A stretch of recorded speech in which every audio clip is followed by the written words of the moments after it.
Now, when we talk about gender analysis, I have developed a 4-step, easy to implement guide. I think it's important for step 1 to develop gender analysis guiding questions. Step 2, it will be important to collect and analyze sex disaggregated and gender disaggregated data. Step 3, to arrive at a gender assessment. Step 4 is the design and implementation of gender-responsive AFCFTA policies and complementary measures. So what does that mean? Step 1, we're going to look at developing gender analysis guiding questions. So we spoke about developing an understanding of a gendered picture of the economy as understanding the different roles of women and men and just the contribution to trade.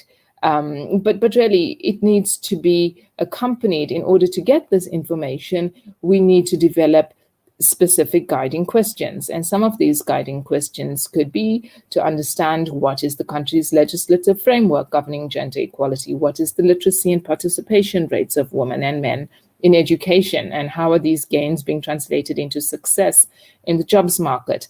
What's the level of employment and extent of unemployment and underemployment in the country, again, disaggregated by sex, age, level of education. What's the level of employment by major sectors of the economic activity, including a breakdown between formal and informal sector. What is male versus female access to productive resources and key inputs, including land, financial resources, market information, time spent by women and men on unpaid domestic and care work, and how do education and the skills gap, the social norms, male and female power structures within the household impact on women's economic participation. Now, it's important to develop these gender analysis questions because it is the response to these questions that help us to identify and understand and to develop a better understanding of the gendered picture of the economy. Again, very quickly, there are a few questions that help to further unpack what this could be. There are questions on gender disparities that could be influenced by the multiple roles that women play and the implications for women in each role. And again, intersecting identity factors that should be central to gender analysis. To what extent are gender disparities influenced, for example, by other intersecting identity factors that include age, class, income, sexual orientation, religion, race, and ethnicity? How have gender inequalities contributed to differential impact of trade on women and men at the sector and household level? What about structural inequalities in accessing productive resources coupled with COVID-19? Has this had a disproportionate impact on women and men's economic lives? Again, the impact of COVID-19 on border closures, the burden of unpaid care and domestic work. Has the digital gender divide put women at a further disadvantage during the crisis? Now, when we look at the gender dimension in agriculture, because this is part of understanding the gender characteristics of production and trade opportunities, it's important for us to be able to understand how do women participate in agriculture as small-scale producers, as workers, as entrepreneurs, and to understand their participation in regional agricultural value chains. Because obtaining a gender dimension in agriculture is critically important because it provides a better understanding of the gender gaps that we spoke about in module 2 in terms of access to productive resources. It provides more information on traditional gender roles, on sociocultural barriers, and all of these. And this information is particularly important because it helps us to better understand what it is that's limiting or could limit women's participation in new agricultural opportunities through the AFCFTA.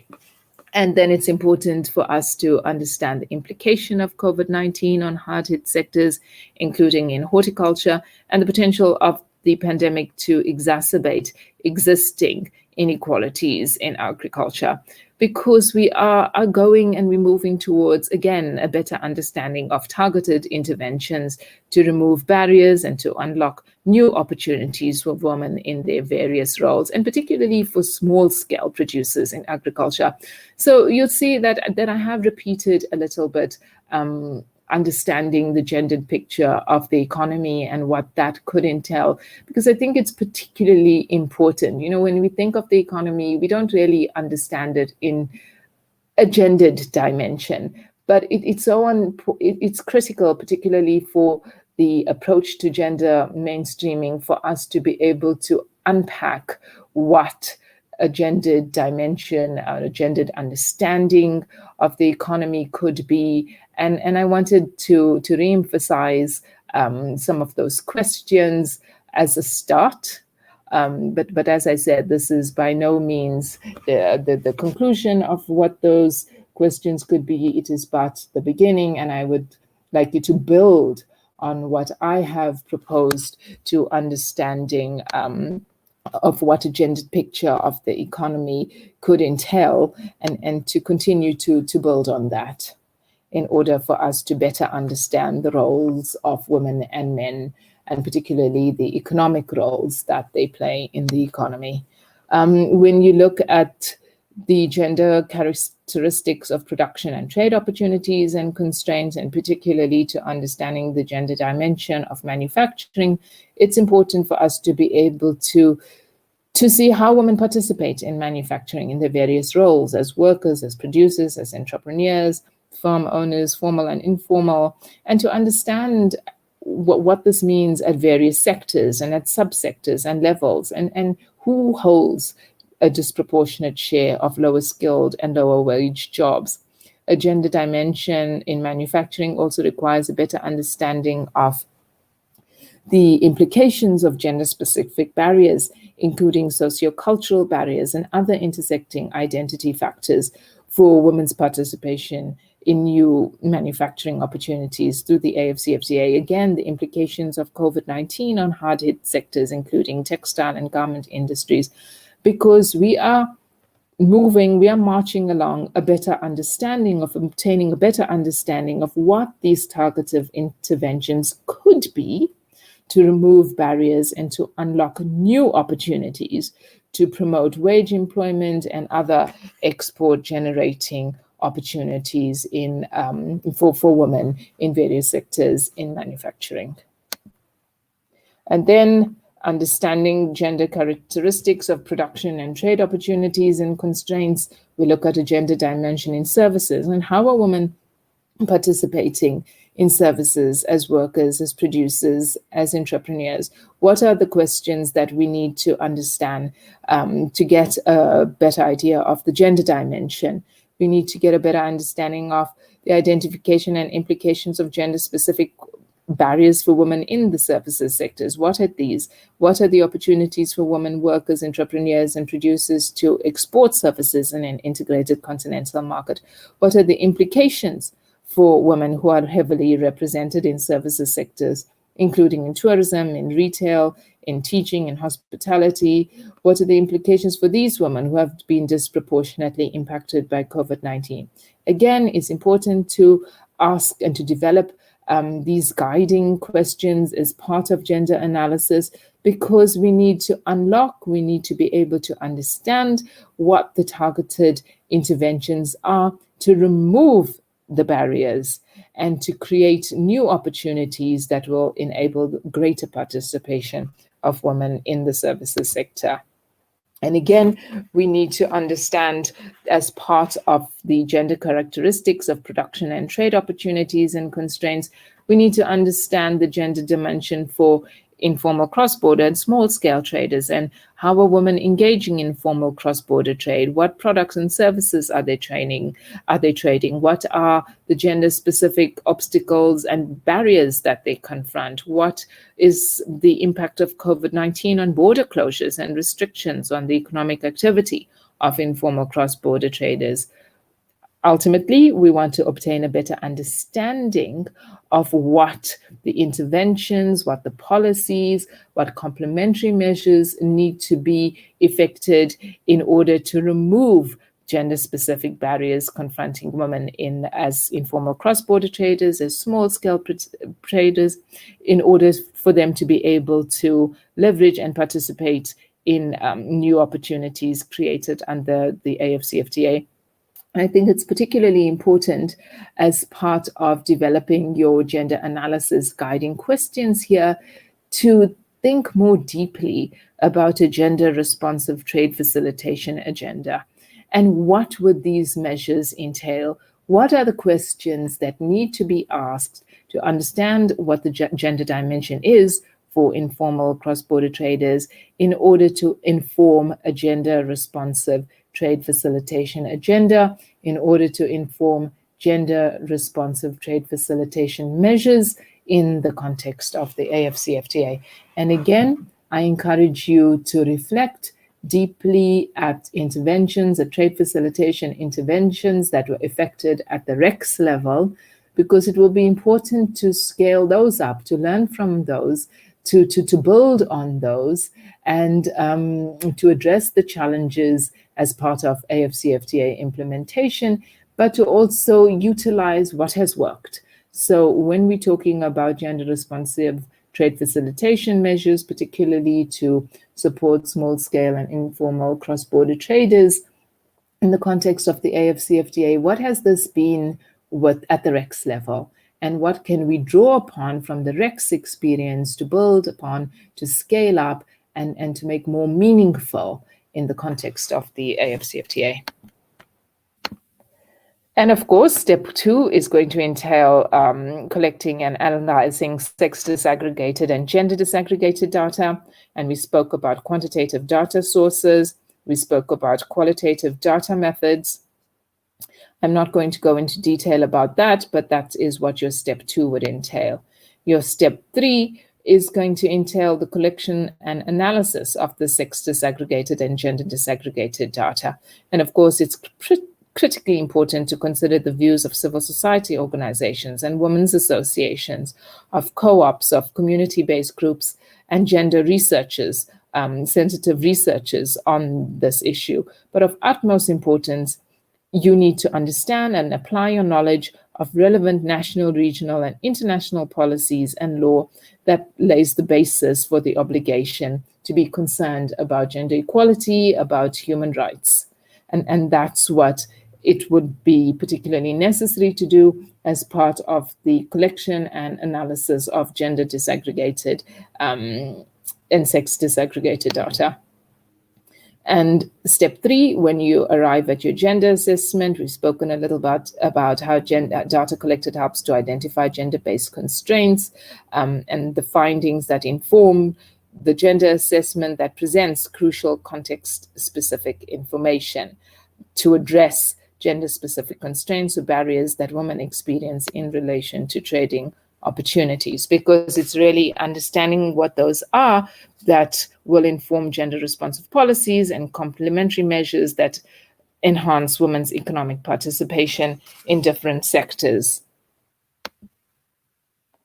Now, when we talk about operationalizing an approach to gender mainstreaming, it's important to note that this is not limited to gender analysis, but we need and those key components in the AFCFTA framework that I set out, because that framework also includes key actions in an AFCFTA monitoring and evaluation framework. So it's very important when we're talking about mainstreaming gender that we talk about a gender-sensitive monitoring and evaluation framework, because in order to evaluate whether the AFCFTA is promoting inclusive and sustainable development, it will be necessary to mainstream gender in an M&E framework. And it's important to do this because an M&E framework, a gender-sensitive M&E framework, can help us to better understand gender inclusion and AFCFTA linkages. It can help us to clarify the existing situation and track the evolution of gender inequalities before and after AFCFTA implementation. And it can serve as an effective tool to prevent exacerbating gender disparities in the design of policies and complementary measures to support AFCFTA implementation. And key actions could include developing measurable indicators that track the evolution of gender inequalities. And this can include access to trade facilitation, access to resources, and monitoring indicators prior to and after implementation of the AFCFTA agreement. It can also include the formation of gender and trade committees led by technical officials from ministries of trade and gender and other line ministries, including agriculture, finance, labor, education, to monitor the gender impact of the AFCFTA agreement. It can also include strengthening capacity to collect and to compile high-quality statistics on the links between gender and trade to support evidence-informed AFCFTA policies and targeted complementary measures that address prevailing gender inequalities and advance women's economic empowerment in AFCFTA implementation. So I think it's important, colleagues, for us to understand that we do not limit ourselves when we're talking about gender mainstreaming just to those examination of production and trade opportunities. We are mainstreaming throughout the framework. This goes to a monitoring and evaluation framework, and mainstreaming also extends to a communication and visibility plan. And very quickly, the communication and visibility plan is particularly important because it raises awareness and understanding of the AFCFTA agreement, and it helps to leverage the benefits of the agreement for all stakeholders. So it's very important that the AFCFTA national strategies incorporates, in addition to a gender-sensitive monitoring and evaluation framework, the AFCFTA national strategies incorporates a communication and visibility plan as a strong mechanism for communication, advocacy, and outreach related to instruments of the AFCFTA agreement. Now, it's particularly important as part of the AFCFTA communication and visibility plan, and specifically with respect to gender mainstreaming, because this will require special efforts. It will require special efforts from policymakers to actively reach out to women, particularly from marginalized groups, who make a substantial contribution to trade, but who are not often consulted in trade policy making. So it's critically important, a central component of all advocacy and outreach engagements and sensitization engagements should be to understanding the gender-specific challenges confronting women in the economy, and to understand that these sensitization materials need to be targeted and to be crafted accordingly, and where necessary in local languages. And consultations, as I said, and deliberate sensitization engagements should target the following stakeholders: women, particularly from marginalized groups, the private sector, including regional and national women's business associations, business councils, chambers of commerce and industries, national and cross-border traders association who support the needs of small-scale cross-border traders and rural food producers. And of course, we know that the majority of whom are women. And I want to say here, because we have our friends and we're joined by participants from civil society, and it's so important, it's of the utmost importance that civil society is seen as a critical partner. So of course, we have the private sector, that's a critical partner for AFCFTA implementation. But it's so important that we engage civil society, and we don't have an antagonistic role between government and civil society, where civil society goes and engages and sensitizes on the AFCFTA agreement, but does this in absence.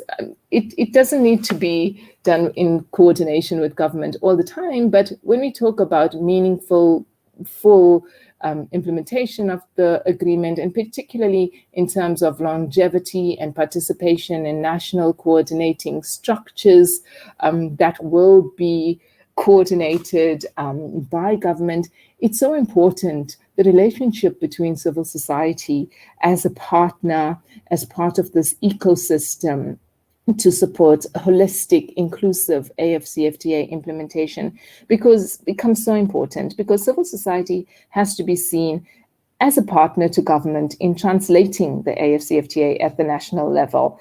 And while all countries, African countries, will need to develop your AFCFTA strategy to implement the agreement on the basis of national priorities, it's really civil society organizations that can provide such constructive input and support the implementation, because civil society will draw across the country on their wide networks, on their expertise, in particular, civil society organizations, women's organizations, grassroots organizations, and marginalized groups, as well as women's research networks, cooperatives, can advance AFCFTA gender-specific goals. They can advance gender-specific research outcomes.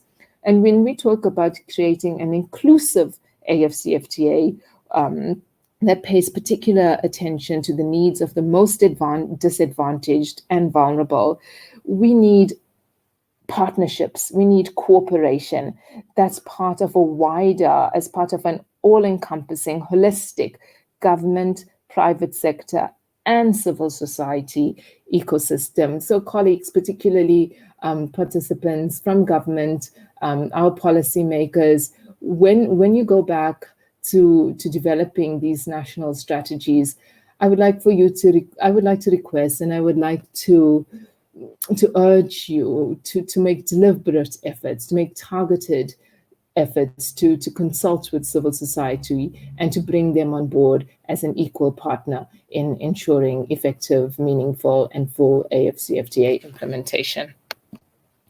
So colleagues, very quickly, we have reached the end. I'm going to go to review some of our key messages for operationalizing an approach to gender mainstreaming in AFCFTA national strategies.